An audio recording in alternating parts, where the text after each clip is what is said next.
seniors, ano po ang basis ng government para magbaba ng programa.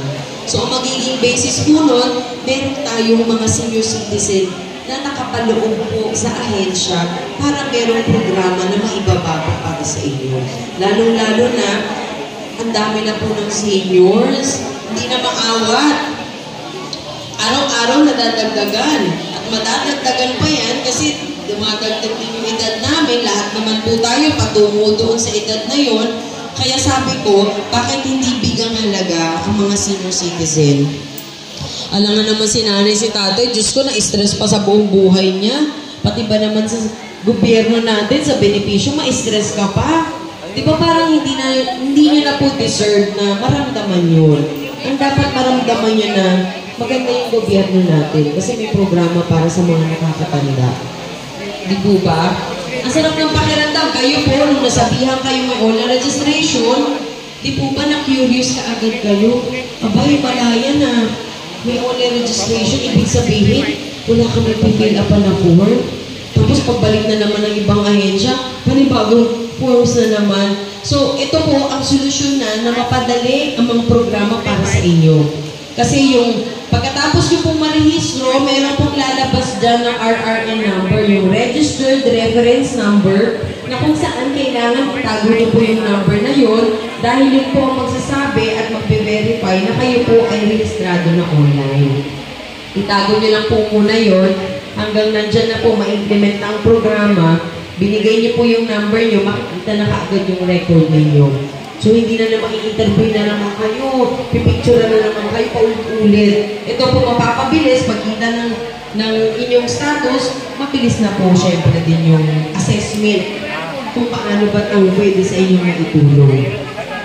High-tech na po kasi tayo ngayon eh. Siguro hindi lang high-tech yung mga katulad po natin.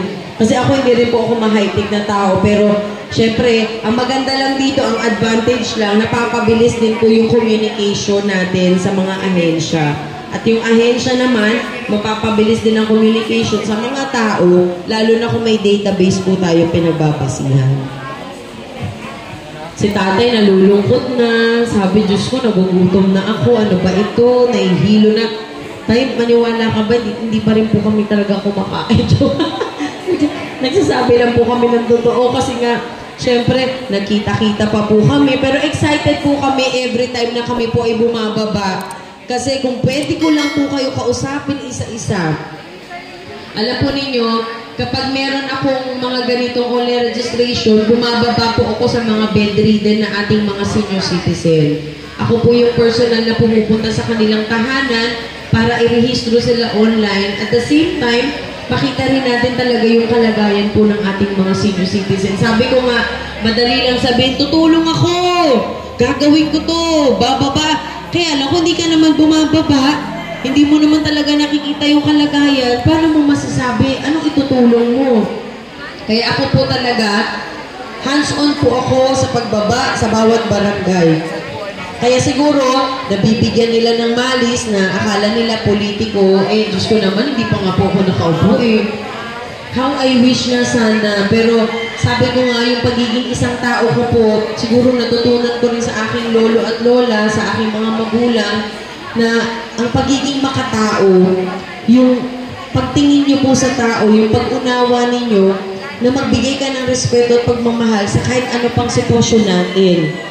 Malasakit. Actually, ako po ay may programa every Saturday sa Media House Express na kung saan ang programa ko po ay mabilis na tulong, malasakit sa tao. Dito po, nakafocus po ako, tinatalakay ko ang mga karapatan at benepisyo po ng ating mga senior citizen. Ipinapaliwanag ko po doon kung ano yung mga programa at kung paano po ito matatangkilik ng ating mga senior citizen. Kadalasan, yung mga problemang legal or anuman sa kanilang barangay, binibigyan din po natin ng solusyon. Ito po ay nakukuha naman sa pagpapaliwanag. Siyempre, kadalasan, sa dami natin. Diyos ko, lahat ba yung mapaliwanagan nyo po, diba? Isa-isa. Pero through sa programa na katulad nito, sa teleradyo, ito naman po ay worldwide ang aking coverage. Ibig sabihin, ako po ay pwedeng mapanood at makita sa ibang bansa. Dito po sa teleradyo program ko, dito sa kabuuan po ng Pilipinas. mapapanood po at maririnig tayo. At higit sa lahat, maririnig tayo ng mahal na presidente na kung ano man po yung talagang kailangan sa bawat barangay ng mga senior, ano bang problema ang kinakaharap. Naku, lahat po yan. Alam ko na. Kahit nakapikit ako, alam ko na po yan. Hindi na ako maliligaw. Kaya ang ginagawa ko po ngayon, tinututukan ko kung ano yung solusyon na pwede po natin gawin. Number 1, yung COLE registration, kailangan magampanan para sa programa po ninyo. Number 2, meron din akong seminar para sa PhilHealth na tinatawag natin yung consulta package na kung saan may kaakibat din po itong programa para sa ating mga senior citizen. Dali, sayang naman po yung panahon. Andiyan na yung budget. Programa, tao na lang po ang kulang. Kaya kung gano'n po ako kapaos, gano'n din po kasi pagmamadali ko na malaman po ito ng ating mga senior citizen. Ng pag-asa.